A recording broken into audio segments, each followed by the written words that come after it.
நம் நாட்டினுடைய பிரதம அமைச்சர் திரு நரேந்திர மோடி அவர்களுடைய சொந்த மாநிலமான குஜராத்தில் 1200 போலி டாக்டர்கள் இருப்பதாக கண்டுபிடிக்கப்பட்டுள்ளது.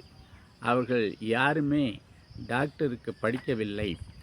இன்னும் சொல்லப்போனால் 8ஆம் வகுப்பு கூட படிக்காதவர்களாக இருக்கிறார்கள் என்று கண்டுபிடிக்கப்பட்டிருக்கிறது.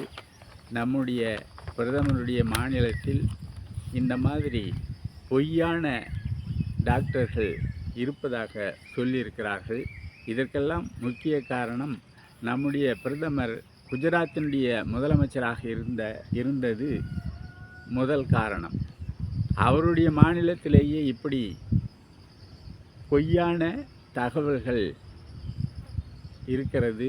பொய்யர்கள் அதிகம் உள்ள மாநிலமாக அது விளங்குகிறது.